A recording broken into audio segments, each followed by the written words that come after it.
Você acha que inteligência artificial aí é só pra usar esse trem aí desse chat GPT, né, Janaína?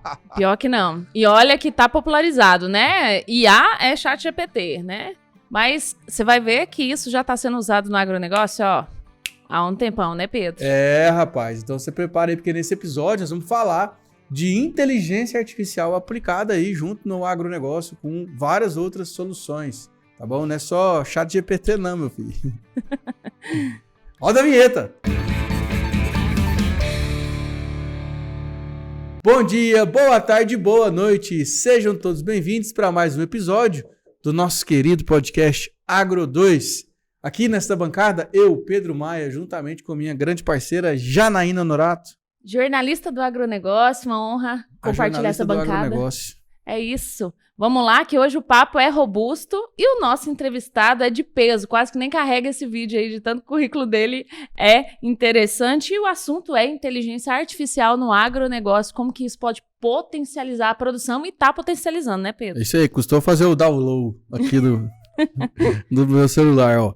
Então ele é engenheiro agrônomo, mestre em fitossanidade e doutor em fitopatologia, pesquisador da Embrapa Arroz e Feijão desde 2001 e professor do programa de pós-graduação em agronomia da Universidade Federal de Goiás. Estou falando do Murilo Lobo Júnior. Seja bem-vindo. Olá, pessoal. Professor. É normal. Pesquisador. Tudo bem? Muito Seja prazer. muito bem-vindo, Murilo. Vocês, obrigado Vai se pelo acostumando convite, com essa perna aqui, que Vou ela é assim levantar mesmo. pouquinho essa perna, eu fico mais... Pode ficar à vontade aí. Vou gesticular bastante aqui, provavelmente, então não vou destruir nada. A gente mexe ela pra lá, mexe pra cá, não dá nada não. Isso Não, aí, não. quem sabe faz Importante ao é só vivo. falar no rumo aqui pra ficar bom o som. Falar no rumo. Mas falando em falar no rumo, vamos no rumo dessa inteligência artificial. O que é isso, Murilo? Como que o produtor rural pode entender? Às vezes tá assistindo a gente, eu sei, já ouvi falar, tem até uma máquina minha aqui no campo que tem, vi falar que tem, mas que trem que é esse? Agrônomo gosta muito de falar depende, né? Então depende de quanto tempo a gente tem aqui pra gente conversar. Né? Se tiver umas 2 semanas, né? A gente fala bastante sobre tudo que ela pode propor pra gente aí e fornecer em termos de soluções. Mas eu acho que quando a gente pensa em inteligência artificial, a primeira imagem que vai vir à cabeça da gente é o cérebro, né? Uhum. Então, na verdade, é uma imagem totalmente abstrata, diferente do que a gente pode pensar aí no nosso corpo. É um robô, Mas né? é um conjunto de ferramentas e de soluções, né? De hardware, de software. Né? Você tem equipamentos de todo tipo de natureza, com máquinas, com sensores ligados a programas de computador, né? Falando de uma forma mais simples, mas de natureza e de possibilidade de ação muito diversa, mas que vem para a gente solucionar, ou para sanar, pelo menos pensando no nome da moda aqui, as nossas dores. Né? A dor de ter muita responsabilidade, a dor das incertezas das coisas que acontecem no campo, a dor do pesquisador que tem que propor e ofertar, né, novas soluções, a dor do produtor que tem que reduzir custos, tem que cumprir prazos, tem que lidar com climas, né, que vão mudando bastante. Então, é basicamente uma integração de várias ferramentas que formam, então, e que tem o poder de decisão. Né? Isso que eu acho que é bacana. Como você falou agora do chat GPT, né? Ela tem a capacidade de pensar esse conjunto de inovações, de analisar uma quantidade absurda de dados, muito maior do que a nossa capacidade mental humana que consegue, e numa rapidez muito grande propor e sugerir, né, novas soluções para a gente. E aí a gente pode pensar nos campos mais diversos da agricultura. Né? Pensar um pouquinho puxando a brasa para a sardinha da Embrapa, não é? A Embrapa tem ferramentas de inteligência artificial para você analisar a qualidade de café. Ela tem ferramentas de inteligência de IA também para você... Como fala? Faltou o nome aqui. Analisar? Interpretar? Identificar. A Embrapa também tem ferramentas para você identificar plantas que podem ser parecidas, como babaçu e... Jesus, eu ensaiei isso. Para aí, pessoal. A outra que está em óleo, Jesus Cristo. Copaíba? Não. Palmeira também. Palmeira também, Buriti, que extrai óleo? Buriti? sei lá. Depois eu vou lembrar. Açaí? Não, açaí não. Depois a gente lembra. É. Tá bom, tá bom. E a Embrapa, por exemplo, ela já trabalha com inteligência artificial já tem muito tempo, né? Às vezes o produtor que está nos ouvindo e vendo aí pensa assim, não, mas esse trem de inteligência artificial, esse trem é de agora? Não, né? A Embrapa acabou de fazer 50 anos, né? Nós somos 43 unidades que estão espalhadas, fazendo pesquisa do Rio Grande do Sul até o Amapá, Mas alguns centros nossos eles são mais especializados, né? Por exemplo, você tem a Embrapa Instrumentação, a Embrapa Agricultura Digital, de onde vem, inclusive, a nossa nova presidente, a Silvia. Então, alguns centros são mais especialistas do que outros. Eu estou aqui no estado do Goiás, na Embrapa Arroz e Feijão, mas o nome que sugere para a gente, Centro Nacional de Pesquisa de Arroz e Feijão, na verdade, ele é um hub, né, de vários pesquisadores. A gente tem colegas aqui da Embrapa Soja, da Embrapa Algodão, e dentro da diversidade de assuntos que a gente pesquisa, tem muita coisa a ver com mecanização, que tem também tudo a ver com a parte de aprendizado de máquinas, de determinadas operações mais práticas e mais ágeis no campo. Eu sou fitopatologista, né? A minha área é manejo e controle de doenças, mas vamos pensar, por exemplo, dentro do universo de doenças que a gente tem, do feijão, do arroz, de qualquer outra cultura, a quantidade de doenças que tem, elas podem aparecer em determinadas épocas ao longo do ano. Você já pode ter planta infectada, né, por fungo, por vírus, por bactéria, por nematóide, e ela expressar os sintomas, talvez ali umas 10 dias, umas 2 semanas depois que ela já começou uma infecção. Então, quando o produtor detecta um sintoma, detecta que aquela lavoura está tendo alguma anomalia, por assim dizer, já está até um pouco tarde para ele agir.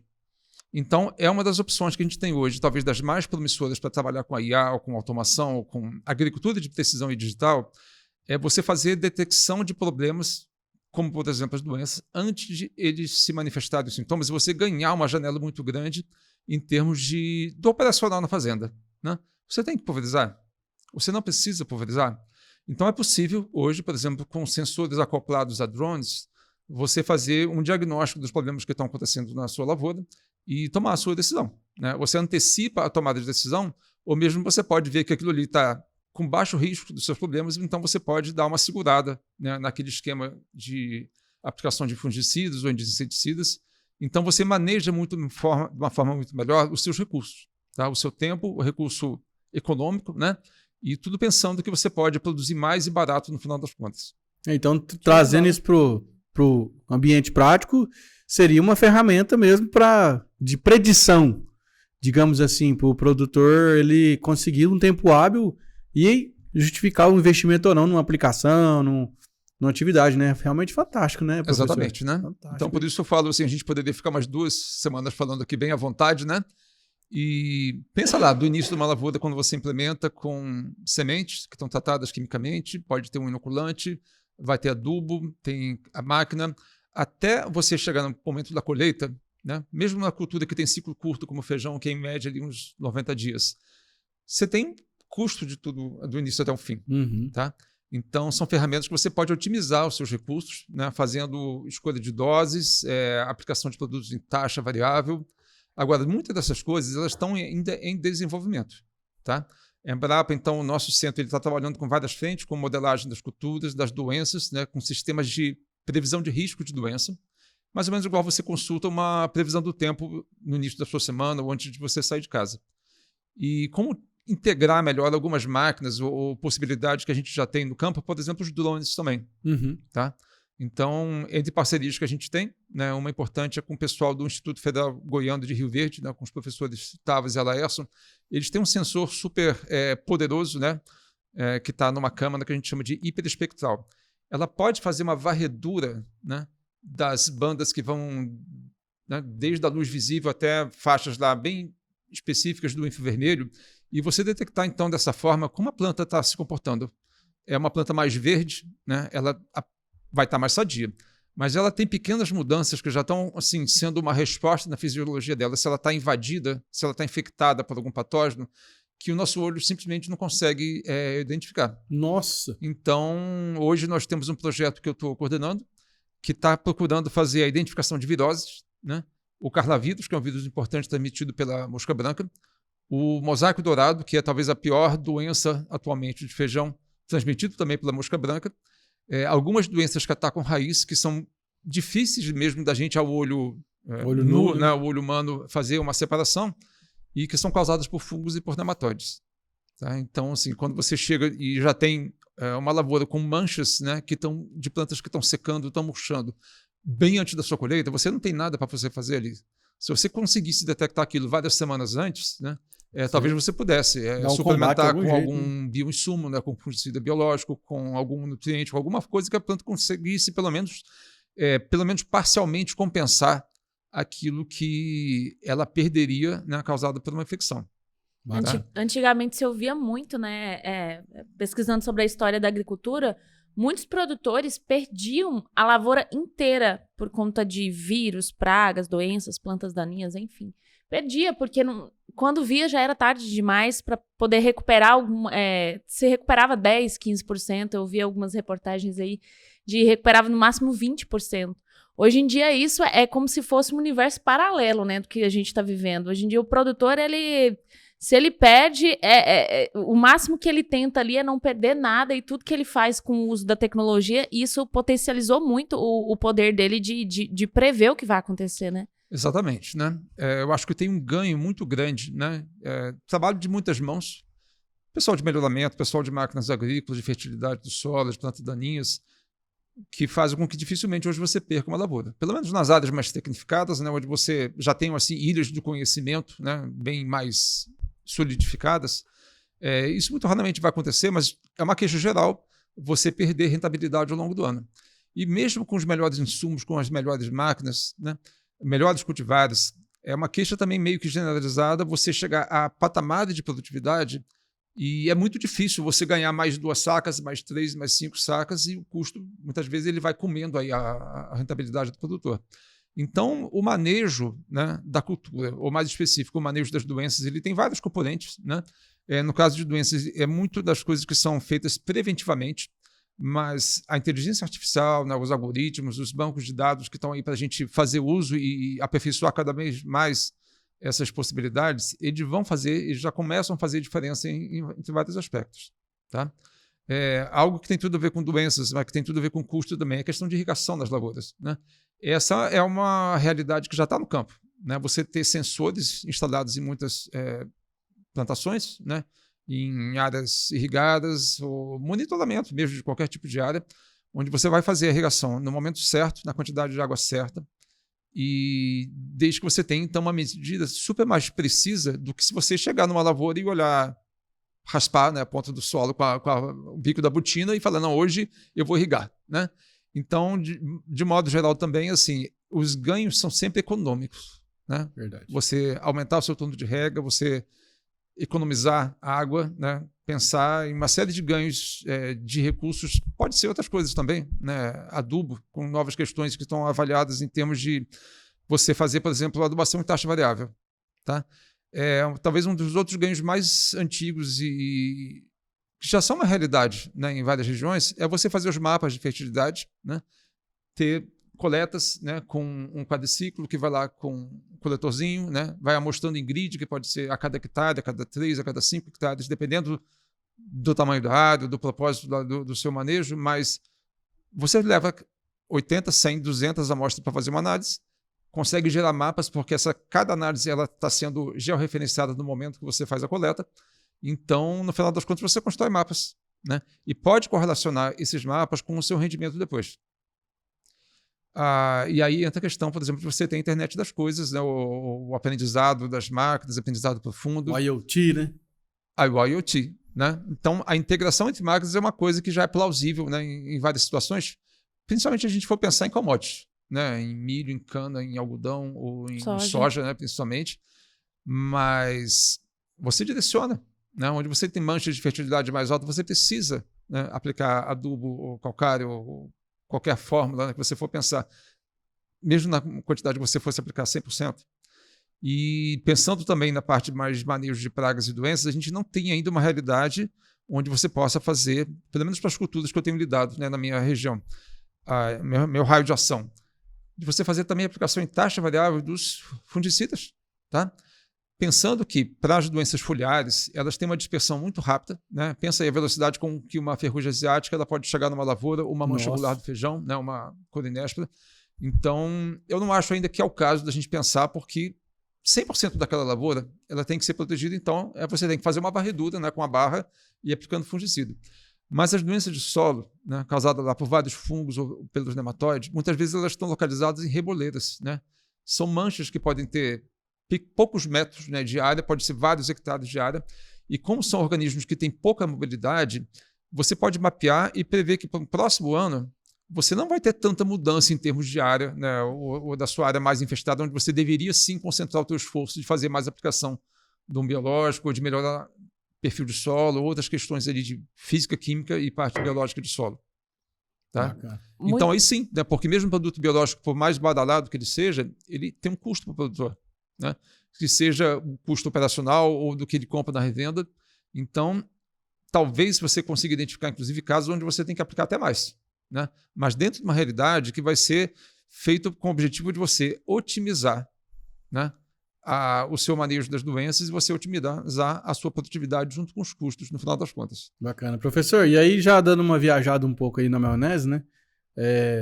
Que o ChatGPT, que essa inteligência artificial hoje que está no varejo, né, digamos assim, né, que o pessoal está tendo mais acesso, que já tem uma preocupação constante que muitas profissões vão acabar assumindo, porque ele vem assumindo, né, assim, desempenhando a função dessas profissões. Você acha que no futuro, talvez não muito distante, o profissional engenheiro agrônomo vai sofrer de alguma maneira algum tipo de perder algum espaço de mercado por conta dessas inteligências artificiais? Porque você imagina, igual você falou, né? Já a inteligência ela já te fala a hora de irrigar, já te fala que doença que pode ser, já te fala o adubo que você vai usar. Então, assim, será que os agrônomos vão perder espaço? Qual que é a sua visão nesse sentido? Você pode trazer uma bola de cristal que vai ser útil aqui, né? Então, assim, para a gente projetar o que vai acontecer nas próximas décadas é muito difícil. Mas vamos pensar talvez num horizonte de uns 5, 10 anos. Eu acho que, na verdade, a gente vai ganhar muito em termos de produtividade. Concordo. Tá? Eu acho que você toma decisões, por melhor profissional que você seja, com coisas que são muito parecidas, né? Para você distinguir pragas, para você distinguir doenças, né? Então, tem muita mancha pequena que parece muitas coisas diferentes. Depois que ela já evoluiu, depois que já é tarde, né? Você chegou tarde no momento de você fazer uma intervenção. Chega lá, é uma deficiência nutricional, não, é um patógeno, né? É uma mancha de calcário, não é nematóide, né? Uma fita de aplicação. Exato, né? Então, o ChatGPT, eu estou vendo ele mais como uma orientação, assim, ele é algo que interage com você, ele conversa com você, ele responde perguntas, ele tem limitações hoje ainda, né? Por exemplo, a base de dados deles é de 2021. Então, o mundo já deu 2 voltas. Ele tem algumas coisas que são obsoletas e falhas também, porque a gente se diverte também desafiando ele, né? Então, você consegue traz artigos científicos para agilizar a minha revisão de literatura. Ele acha vários, aí você clica no link, ele está errado. Tá? Então, assim, nada substitui hoje, né, a nossa expertise, mesmo que ele faça coisas muito rápidas, mas sim, ele já é hoje uma ferramenta de ganho de produtividade. Tá? Eu estava conversando com colegas lá do nosso laboratório de microbiologia, por exemplo, nós temos uma coleção muito grande de micro-organismos benéficos, né? A gente está para expandir isso exponencialmente com um novo projeto que a gente tem com colegas de fora. Então, imagina você ter que fazer o screening, né, a bioprospecção de uma bateria de 3.000 isolados. Nossa! Tá? 1 a 1, né? 1 a 1. Né? Eu posso ter um tempo para cumprir isso aí. 6 meses, 1 ano, 2 anos. Quantas características mais eu quiser fazer, né? Por exemplo, se eles são bons de controle biológico, se eles promovem crescimento de plantas, se forma biofilme, se vai solubilizar fósforo, eu já posso ir diretamente ao ponto, porque hoje existem softwares que fazem com auxílio, com módulos, né, ou pacotes de inteligência artificial, uma seleção assistida para a gente. Tá? Então, se eu tiver, por exemplo, sequências de DNA, o trabalho da bioinformática para você se debruçar depois sobre 140 mil sequências, né, que são de um único organismo. Isso depende de um trabalho de bioinformática, né, pesado. Agora, você tem algoritmos hoje que você já pode adicionar às suas análises de rotina que fazem para a gente um ganho muito grande. Tá? Isso assim, escala de laboratório. Você me pergunta da parte de campo.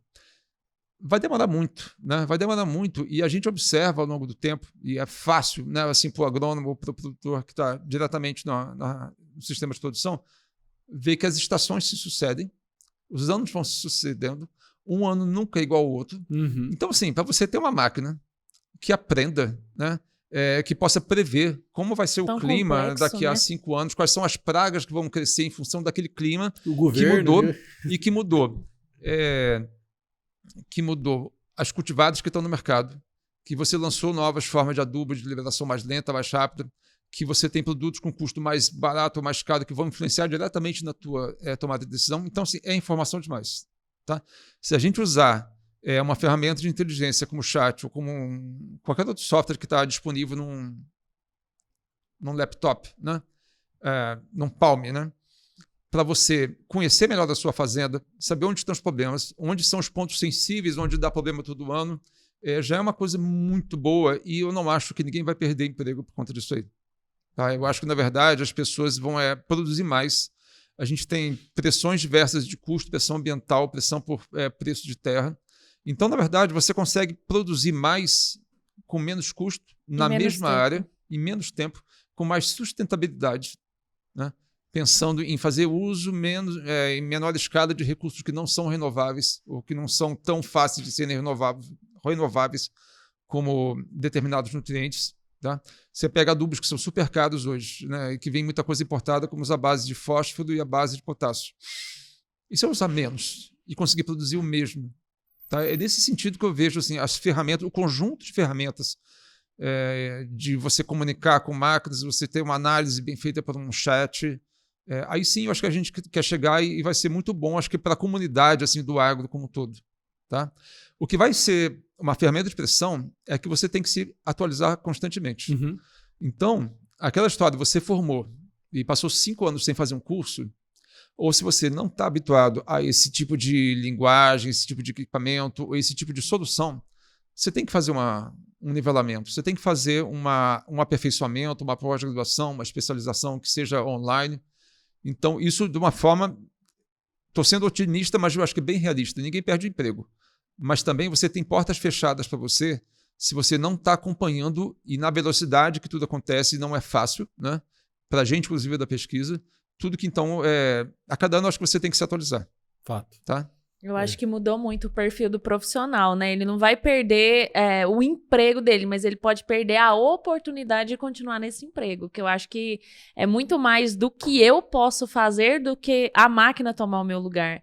Eu não me adequar à operacionalização dessa máquina, por exemplo, trabalhador rural. Não significa que ele vai perder o emprego, mas ele vai precisar, agora, ele não vai operar sozinho, ele vai precisar fazer um curso ali para ele operar aquele maquinário, né? E cada ano o produtor, que às vezes é o patrão dele, vai comprar uma tecnologia que vai acoplar, que vai embarcar naquele maquinário e ele vai precisar se reciclar, não é isso, Murilo? É isso, não é isso. E assim, acabei de comentar assim, que o chat GPT ou outras formas de IA que estão disponíveis para a gente, eles têm limitações também. Né? Ele comete erro, ele não está atualizado, né? Isso porque eu explorei essa ferramenta assim muito, muito superficialmente, de repente umas 2 ou 3 vezes só. Mas quando eu pergunto para ele quais são os softwares que eu posso fazer bioprospecção e bancada de laboratório de uma quantidade super grande de micro-organismos, ele me deu umas 5, 6 opções. 2 eu conhecia. Mas não quer dizer que eu vou limitar a minha escolha ao que ele falou também. Tá? Então, assim, qual é o problema que você tem? Né? Você quer escolher quais são os melhores cultivares para colocar na região lá do Vale do Araguaia, com muito calor, com um ambiente diferente, né? Talvez ele até possa te indicar, mas não te exime de você procurar outras opções além do que ele está te falando. Então, como ponto de partida, eu acho bem legal e sim, muito prático.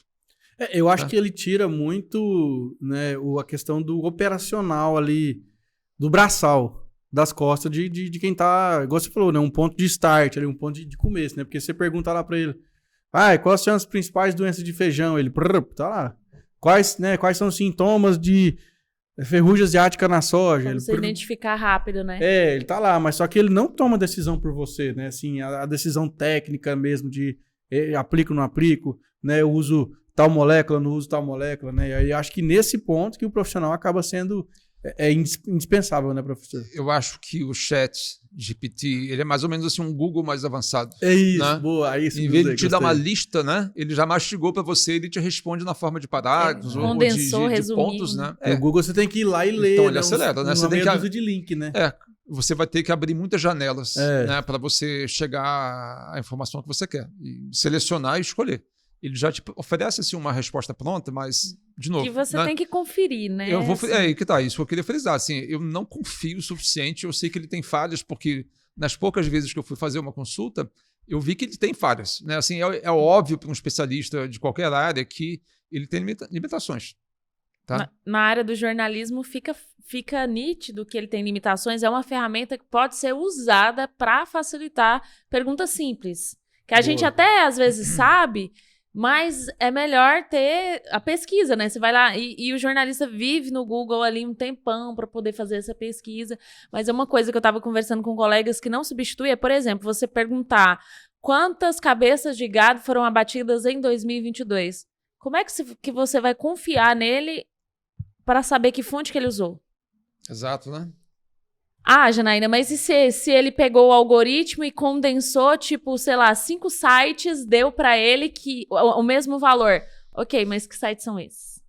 Então, eu acho que tem que ter o profissional, né? Assim como no campo, né? O produtor rural, o engenheiro agrônomo, o médico veterinário, o zootecnista, ele vai continuar trabalhando, só que para ele continuar no mercado, ele vai precisar se adequar a essas ferramentas, porque elas ajudam, né?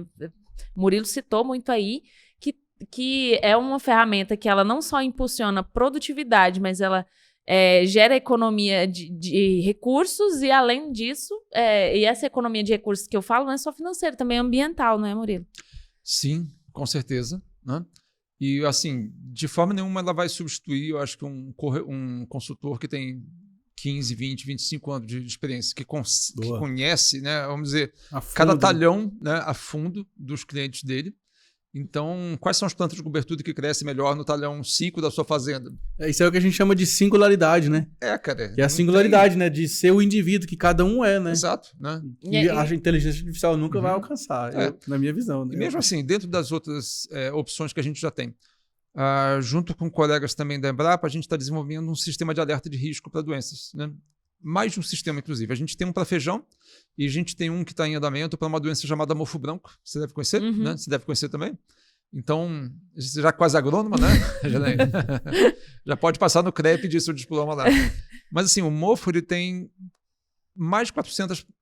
A esclerotina, né, o agente causal do mofo, ele causa a doença mofo branco em mais de 400 plantas hospedeiras. A gente está gerando um sistema de alerta da doença para feijão, soja e algodão em primeiro lugar. Tá? Então, o que a gente tem? A gente já conhece os modelos matemáticos que fazem com que aquela planta seja infectada, né? Quando o esporo do fungo causa o início da infecção da flor infectada vai cair sobre uma haste, sobre uma folha da planta, ele começa, vamos dizer, a infecção e a epidemia. Tchan, né? Então, vamos lá.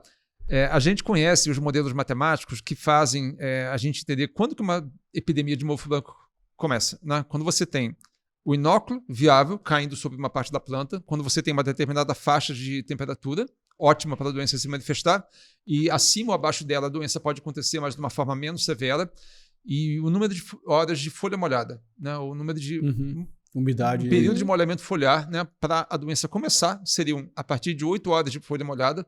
E a partir dali, quanto mais tempo de planta molhada, maior vai ser assim, o desenvolvimento da lesão, a planta fica mais doente. A severidade da doença aumenta.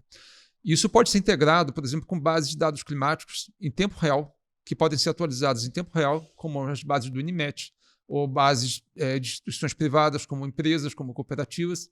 Então, você fazendo o match, né, sabendo que, olha, fechou o tempo. Temperatura na faixa de X graus e deu mais de 8 horas, está dando 20 horas de folha molhada porque invernou. Né? É possível, então, você gerar um alerta que você pode mandar para um cliente na forma de um SMS, na forma de um aplicativo que ele pode ter no computador ou no celular dele. Então, ele toma decisões. Ou melhor, você auxilia ele a tomar decisões, porque ali você tem, no caso que eu estou explicando para vocês, que você tem estações climatológicas que estão em ponto distante. É muito complicado ainda você interpolar a informação de duas estações meteorológicas que podem estar distantes, sei lá, 50 quilômetros. Ou você pega o município, por exemplo, Unai, né, que é super importante para a agricultura em Minas. Você tem região de Chapada, você tem região de vão. A temperatura no vão é muito mais quente do que na Chapada, que é mais frio. Então, quero dizer, você consegue chegar numa aproximação média do mesmo jeito que você vê, então, a previsão do clima no seu jornal à noite. Tá? Agora, na sua fazenda, se ela está a 500 metros ou se ela está a 1.000 metros de altitude dentro do mesmo município, é muito diferente. Então, assim, a gente chega numa aproximação que ajuda você a tomar decisões, pulverizo ou não pulverizo, mas que dependem ainda de um refinamento muito grande para isso se tornar uma realidade, com que você tenha acurácia, né? Ou que você tenha precisão nas suas tomadas de decisão dentro da fazenda. Tá? Então, como ter assim, uma rede de sensores dentro da sua fazenda? acho que poucas pessoas do país ainda conseguem ter isso aí. Mas a tendência é de você aumentar a sofisticação, de você amortizar custos, né? De você baratear o custo de instalação e de você popularizar, porque está formando cada vez mais. Então, assim, uma massa crítica de profissionais que estão dedicados a isso. E olha só, as oportunidades que tem para você fundar empresas novas, ou para você criar novas divisões, né, daquilo que tem. Então, sim, talvez você tenha, inclusive, você já tem, na verdade, uma corrida por determinados empregos para quem trabalha com ciência da computação, que possa entender a parte biológica, né, que a gente tanto se dedica. Na verdade, falta profissional para algumas áreas. Tá? Importante a gente lembrar disso aqui. Então, sim, e você ser um profissional, engenheiro agrônomo, que consegue dialogar com o cara que trabalha 24 horas por dia com programação, né? Fazer ele entender a sua linguagem, né, de desenvolvimento de planta, de fenologia, não é simples isso. Tá? Então, sim, você se fazer comunicar e você absorver o conhecimento que vem da outra ponta, eu acho que sim, eu acho que ele, inclusive, é muito gratificante você ganhar profissionalmente, você terminar um ano com um cabedal aí de conhecimento diferente do que você começou. O melhor, né? Então, ser um agrônomo programador. Você só não vai parar nunca de estudar, né? Mas isso não é ruim, né? Isso acaba sendo bom pra gente. Acho que nenhum profissional hoje em dia, o produtor rural tá vendo aí que ele não tem como ele parar de estudar, né? Vai ter que viver estudando o resto da vida, área, não tem né? como, acho que né? Nenhuma área. Em todas as categorias, né? Todas as profissões, né, que estão ligadas ao agro. Na sexta-feira retrasada, a gente estava montando experimentos lá dentro da Embrapa e usando lá um trator cabinado que tinha uma tela, que tinha uma antena, que estava ligado com a outra antena. Então, os plantios, né? Tudo já referenciado em... Vocês já viram plantio de experimento, né? Tudo em parcela, com bloquinhos, né? Você não tem que marcar, você não tem que bater estaca. O que você faria em assim, um dia cheio, né? De repente, com um trator que tem simplesmente um mapa que você já fez porque tomou as providências necessárias para isso, em 2 horas você plantou. Tá tudo lá no computador. Então, assim, as dores vão sendo reduzidas do pesquisador, ao produtor, ao técnico agrícola, e pensa um operador de máquina que tem que entender, né? De eletrônica, de software, de apertar os botões certos e entender o rumo que ele está indo. Tá? Eu só acho assim, que uma coisa que vai demorar muito a gente ver, que talvez faça com que exista perda de emprego, que é o uso de máquinas autônomas. Né? A gente já vê nas exposições isso aí, né? Marcas mais sofisticadas, não deixa de ser um drone, né? Um drone de 4 rodas que não está voando, mas é uma máquina pilotado remotamente. Você cria um mapa, se você quiser botar ela para puxar uma plantadeira, resolve, né? Mas qual o custo disso hoje, né? Eu acho que ainda é muito, muito, muito raro eu, pelo menos na minha realidade, ver isso acontecendo nessa safra. Mas eu acho também que talvez não é que eu acho que vão perder postos, mas acho que abrirão outros novos. Até porque vamos lá, né, professor? Eu formei em 2013. 2013 não existia podcast, não existia YouTube. Não. Então eu acredito que tem muita profissão ainda. Existia YouTube, podcast devia ter com algum outro formato, mas não nesse estilo profissional, né? Isso, mas pensando, por exemplo, do ponto de vista de máquinas autônomas mesmo, eu acho que ainda tem muita profissão que a gente nem sabe que vai aparecer ainda. Sim. Né? Porque, por exemplo, você pega essas máquinas aí, alguém vai ter que saber como que regula, alguém vai ter que saber como que calibra lá a plantadeira, que faz a regulagem da plantadeira lá, se é remoto, se não é, se é presencial, né? E eu acho que vão surgir ainda uma pá de coisa aí de inovação nesse sentido. Viu? Eu acho que sim. Acho que você está totalmente certo, Pedro. Então, assim, tem profissões que não foram criadas ainda, mas talvez seja um pouco especulação, mas para você chegar assim da sua sala e programar a máquina, você tem que ajustar um monte de coisas. Talvez não tenha assim como você eliminar a larga escala de empregos. Mas quando a gente pega assim curva de avanço de conhecimento, né, não tem nem tanto tempo, né? Máquinas a vapor, né? Avião, Revolução Industrial, né? Revolução Industrial, né? A gente volta um pouquinho no tempo. A escala do conhecimento ela cresce justamente numa escala, ela cresce exponencialmente. Exponencial. Né? Então, difícil a gente pensar o que vem pela frente aí, tá? E pensando assim, eu acho que é importante a gente pensar até mesmo em questões de segurança, né? Como você não comete erros com as novas ferramentas que você tem? Vocês devem ter visto também já na mídia várias vezes assim, acidente com carros autônomos nos Estados Unidos. Os Tesla lá. Não tem isso aqui ainda, mas assim, por que não vai sair do controle um equipamento desse? Né? Ele tem que ser protegido, inclusive, contra hackers. Né? Eu acho que é um problema também. Isso é previsível, né? Que você não vai ter gente de má intenção, de péssima intenção, querendo sequestrar. Né? Você não liga o seu trator no dia que você precisa começar a fazer seu esquema de plantio. Né? Então, erros e hackeamento, né? Essa parte toda de segurança digital, eu acho que isso tem que caminhar junto, né? Na mesma velocidade com que você surge as novas opções. Esses dias não, né? Que eu já não estava aqui, a gente fez um podcast um tempo atrás com o pessoal de agricultura de precisão e dessa parte de georreferenciamento, dessa parte de telemetria e tudo mais. Então, hoje, quando você compra uma máquina nova nas concessionárias, isso, quase que 100% delas, elas já têm ali uma comunicação direta com o próprio fabricante. Então, por exemplo, às vezes acontece, Janaína, do produtor tá plantando lá no meio do nada, que ele não tem sinal de telefone, mas ele tem lá um satélitezinho que a máquina para lá na concessionária, notifica lá, atenção, a máquina tal parou. E aí ele já avisa o produtor, às vezes, antes do cara saber que a máquina tá estragada. O que aconteceu aí que a máquina tá parada? Eu produzi uma série de reportagens, eu acho que foi... tem uns 3, 4 anos isso. Uns 3 anos, chama Agrodigital, o nome da série. E a gente foi numa empresa aqui de Goiânia, que ela tem como se for... Vocês já viram um filme da NASA?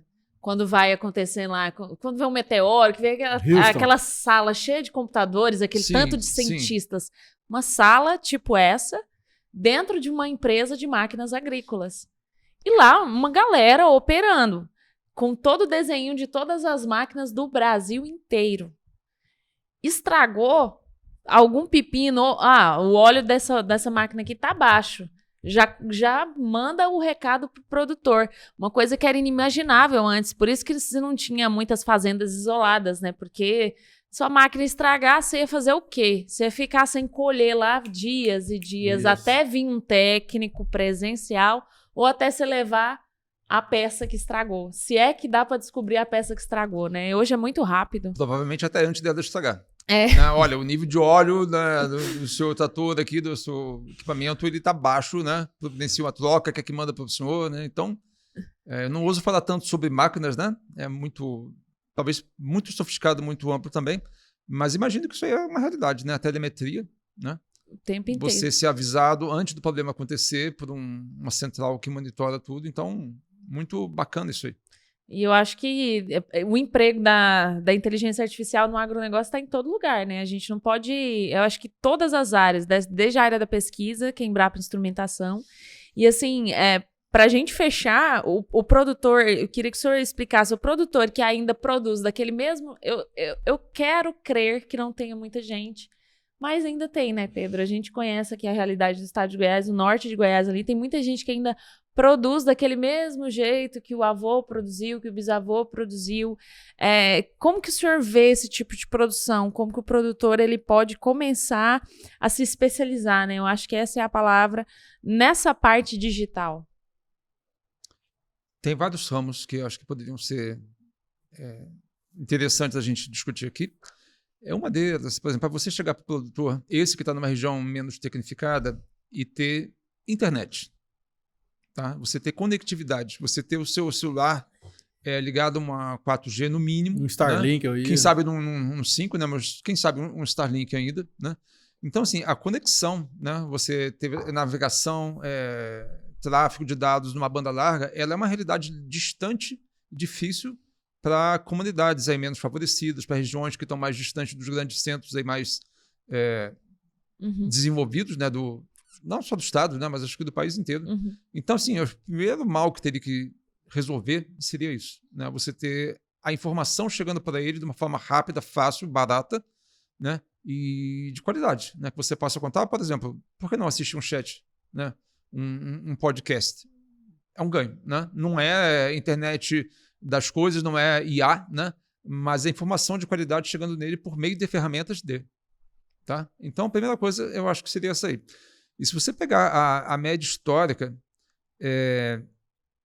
de produtividade, né? No caso aí do feijão, que é a cultura principal aqui da nossa unidade, junto com o arroz, ela é 20% ou menos do potencial total daquela cultura.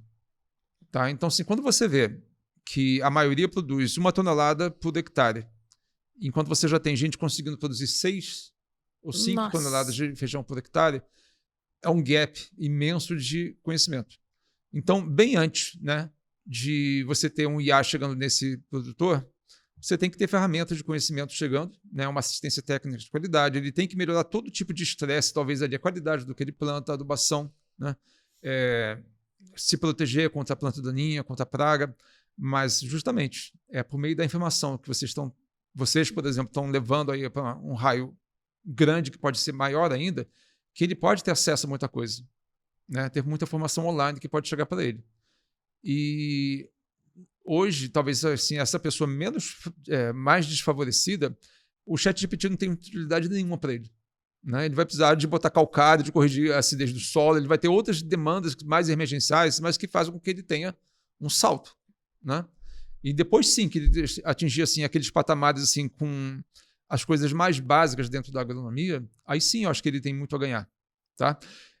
Faz parte também das pessoas que trabalham com a TI, né? Dentro aí do agro, colocar ferramentas dentro do próprio celular. Né? Então, por exemplo, um software que pode ter uma base de inteligência artificial ou um algoritmo mais sofisticado para você fazer diagnóstico de doença, de deficiência, ele pode usar o celular dele. Né? Você tem assim, softwares aplicativo de celular, que você pode apontar para uma doença e uma folha com uma doença e ele calcula qual é a área lesionada. Tá? Então, assim, é o tipo da ferramenta que ele pode utilizar sim. Apontar para uma folha cheia de um padrão lá verde com amarelo e saber isso aqui é deficiência de tal nutriente, ou isso aqui é ataque de um vírus que esse sintoma é mosaico. Então, sim, né? Isso é realidade que já pode estar ao alcance de pequeno produtor, que pode ter em qualquer rincão do país ou qualquer lugar fora do país também. Muito bacana, né, Pedro? Então, assim, é um ponto de partida, né? Fato. Todo o resto que a gente está falando aqui de ter sensores, de ter voos de drone... lá em cima, né? Isso aí está passível ainda de chegar, mas depois dele ser atendido, assim, na base da pirâmide do conhecimento que ele precisa. No arroz com feijão, né? De tudo, né? Se você for pensar. A gente sabe que o produtor, ele tem... uma coisa que eu brincava muito onde eu trabalhava é que você ligava pro produtor de ligação normal, ele não atendia não, porque tá fora de rede. Mandou o WhatsApp, na hora. Rapidinho ele responde. Então ele tá com isso aqui na mão. O produtor, ele tem o Google na mão dele, ele pesquisa, ele é uma pessoa antenada, ele sai pesquisando mesmo. Mas como que a Embrapa Instrumentação, a Embrapa Arroz e Feijão aqui, ou todas as unidades da Embrapa no país, né? Como que o produtor rural pode chegar, né? Para tentar saber mais informações, porque a Embrapa, todo dia, eu acompanho o site da Embrapa, é de lei, como escritora do agro, precisa estar o tempo inteiro atualizado no que a Embrapa está fazendo. Então, todo dia tem novas cultivares sendo lançadas, tem aplicativos, tem equipamentos. Como o produtor pode ficar ciente disso? Como que ele pode procurar ajuda na Embrapa, né, para se especializar nessa área? Todas as unidades têm a sua webpage, né? Tem um saque, tem telefones que você pode ligar e procurar diretamente.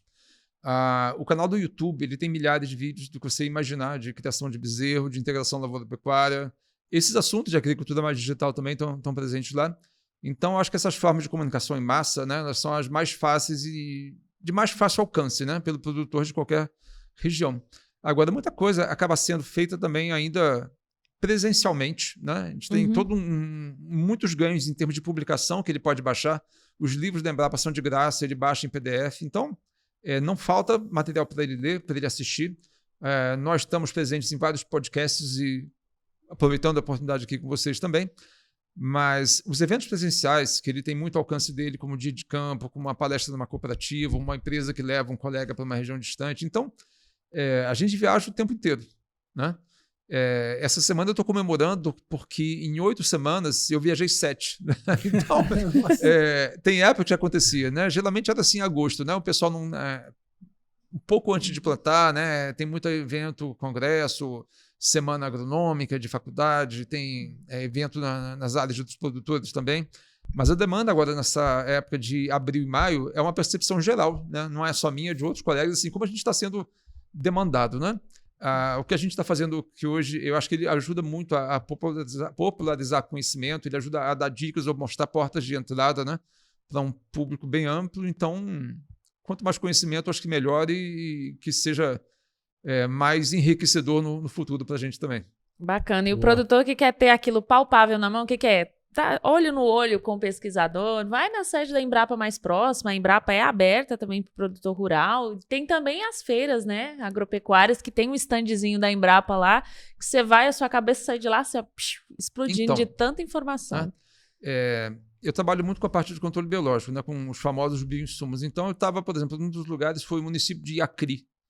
Iacri, interior de São Paulo, quase divisa com Paraná e Mato Grosso do Sul, numa região de uma cooperativa que produz amendoim.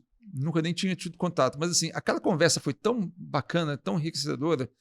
E isso, vamos dizer, o ChatGPT não substitui, vamos dizer, a prosa. Né? Lógico. Você ouve a Janaína falar 1 hora sobre um determinado assunto. Você vai estar digerindo. Passou 50 minutos, você tem insights, né? Você tem assim uma luz e vai querer fazer uma pergunta para ela, vai responder, você vai levar aquilo ali para a tua área depois. Então, esse tipo de interação pessoal, ele é insubstituível, mas ele ganha também dessas ferramentas, como a gente está comentando tanto aqui.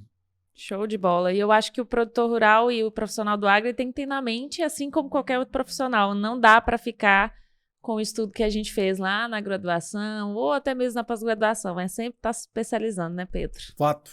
Fato, é isso. Se você quer mais informações, tem um LinkedIn aqui do Murilo com 2 L's, Lobo Júnior, segue ele lá, @Embrapa, só @Embrapa, tem o site também, embrapa.br, tem todas as informações, tô lá o tempo inteiro buscando informação lá da Embrapa, e tem também a Embrapa, que o Murilo faz parte, é Embrapa Arroz e Feijão, tudo junto, no @, tá lá no Instagram também. Muito obrigada pela sua participação, Murilo. Eu sei que tem papo para muita coisa ainda, mas infelizmente a gente tem que partir, né? E é isso, inteligência artificial e cada vez mais presente aí no campo para te ajudar nessa agricultura cada vez mais precisa, né? Pecuária também. Isso aí, tamo junto. E você também já pode acompanhar o nosso site no agro2.com.br, onde a Janaína tá lá postando diariamente várias notícias de última hora aí do agronegócio a nível intergaláctico, né, Janaína? Intergaláctico. Inclusive, ontem, feriado aqui em Goiânia, eu estava lá, porque o Ministério da Agricultura liberou os recursos do Plano Safra. É isso aí. Olha aí, que beleza. Já segue também aí no @portalagro2, tanto no Instagram quanto no TikTok. E inscreve no canal aqui, né? Paga nós aí, deixa seu like, comenta aí, fala quais são as suas impressões aí sobre o uso da inteligência artificial dentro do agronegócio. E compartilha, né? Para quem você conhece aí, para quem você não conhece também, esparrama essa notícia, ativa o sininho, tem mais de 180 episódios aí, volta aí, assiste, maratona, e é isso. Muito obrigada pela sua participação aqui assistindo a gente. E o @ do Pedro é qual? Por Pedro Maia, o @ mais bonito. Mais bonito de Goiás, é o por do goiano. @Janaína com 2 As no final, Honorato começando com H. Me segue lá e segue nosso portal Agro2. Não esquece, viu? Tchau, gente. Tamo Obrigada. junto. Valeu. Tchau. Valeu, pessoal. Obrigado.